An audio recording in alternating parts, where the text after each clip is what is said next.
नमस्कार प्रिय मित्रों, आप सभी का स्वागत है हमारे YouTube चैनल जीवन डेली स्टोरी में। अगर आप लोग हमारे चैनल पर नए हैं तो हमारे चैनल को सब्सक्राइब अवश्य करें और अच्छे कमेंट करें। धन्यवाद। बहुत बार ऐसा देखने को मिलता है जो ज्यादा भगवान का पूजा पाठ करता है वही सबसे ज्यादा दुखी होता है, जबकि कोई नास्तिक आदमी जो भगवान को नहीं मानता कभी पूजा पाठ नहीं करता, कभी संतों का संग नहीं करता, वह सबसे ज्यादा सुखी जीवन जीता है। ये सब चीजें देखकर कभी कभी लगता है कि भगवान ही गलत है। पूजा पाठ करने वाले लोग दुखी क्यों रहते हैं?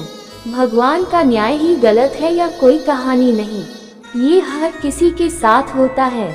दोस्तों, इस पोस्ट में हम आप लोगों को इसके पीछे के कारण के बारे में बताने वाले हैं।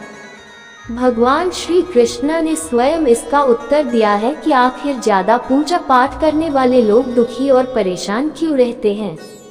इसका उत्तर भगवान कृष्ण ने श्रीमद्भागवत गीता के माध्यम से बड़ी स्पष्टता के साथ बताया है। तो चलिए शुरुआत करते हैं। दोस्तों, बात द्वापर युग की है, जब भगवान श्री कृष्ण और अर्जुन के बीच संवाद हो रहा था। तब अर्जुन ने भगवान श्री कृष्ण से पूछा, हे माधव, जो लोग ज्यादा पूजा पाठ करते हैं वह ज्यादातर दुखी और परेशान क्यों रहते हैं? इसके पीछे कारण क्या है, जबकि वो लोग जो भगवान का नाम ही नहीं लेते, भगवान का स्मरण भी नहीं करते, वो लोग हमेशा गलत कार्य करते हैं। उन लोगों को जीवन में सुख मिलता है। इसके पीछे का रहस्य मुझे समझाने का प्रयास करें। तब भगवान श्री कृष्ण ने एक छोटी सी कहानी के माध्यम से अर्जुन को इसका उत्तर दिया। जानते हैं उस छोटी सी कहानी के बारे में? भागवत गीता के अनुसार से ज्यादा पूजा करने वाले लोग दुखी क्यों रहते हैं। एक गुरु के दो शिष्य थे, दोनों ही पढ़े लिखे और विद्वान थे। दोनों में सिर्फ फर्क इतना था कि एक भगवान को मानने वाला था और दूसरा भगवान को न मानने वाला था।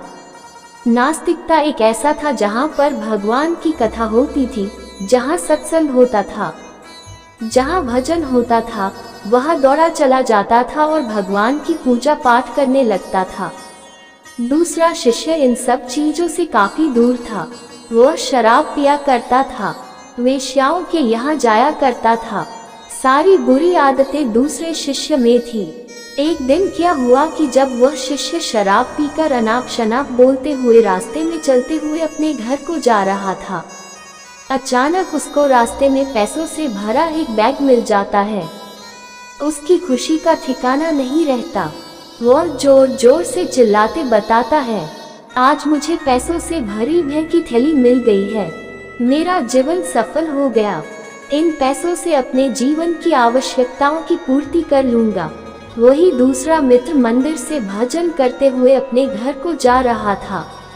अचानक उसकी पैर में बड़ी कांटी चुभ जाती है, रक्त निकलने लगता है। ठीक उसी समय दूसरा शिष्य भी वहां पहुंच जाता है और हंसते हुए उसको बोलने लगता है, क्यों तुम ही हो ना जो सबसे ज्यादा पूजा पाठ करते हो, भगवान का भजन करते हो।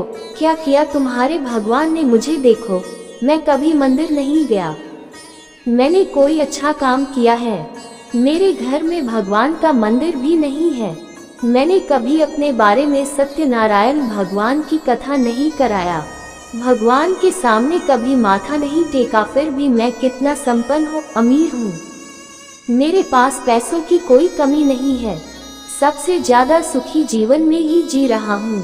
अच्छे शिष्य को उसके बात चुभाने लगी। उसने मन ही मन भगवान से प्रार्थना किया, यह तो सच बोल रहा है, मैं कितना पूजा पाठ करता हूँ और वह कुछ नहीं करता, फिर भी कितना सुखी है। इतना सोचते हुए वह अपने गुरु के पास चला जाता है और यही प्रश्न गुरु से करता है। गुरु जी मुस्कुराते हुए बोलते हैं, भगवान जो करते हैं अच्छे के लिए करते हैं, जिसकी जैसी योग्यता होती है उसको उसी के अनुसार फल देते हैं। अब तुम्हारे प्रश्नों का उत्तर तुम जानते हो। भगवान ने पैरों में ही क्यों कांटे चुभाए और उसको पैसे से भरी बैग क्यों मिली? सुनो, तुमने पिछले जन्म में बहुत पाप किया था, इसलिए तुम्हारी आज मौत होने वाली थी। तुम बच गए क्योंकि तुम मंदिर गए थे, तुमने भगवान की पूजा की थी।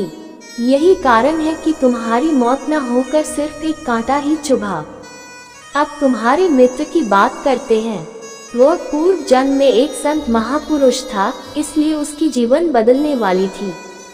करोड़ों की संपत्ति का मालिक बनने वाला था, मगर इस जन्म में उसने कोई भी अच्छा कार्य नहीं किया, इसलिए पूर्व जन्म के फल के अनुसार उसको थोड़े से पैसे मिले, जबकि वह अरबों की संपत्ति का मालिक बनने वाला था। भगवान को दोष देना छोड़ दो, अपने वर्तमान के समय का सदुपयोग करें, भविष्य अपने आप सुधर जाएगा। इस प्रकार उसकी आंखें खुल गई और उसे पूजा पाठ में लग गया। तो यही करना होता है कि जो पूजा पाठ करते हैं वो इतना दुख क्यों रहते हैं।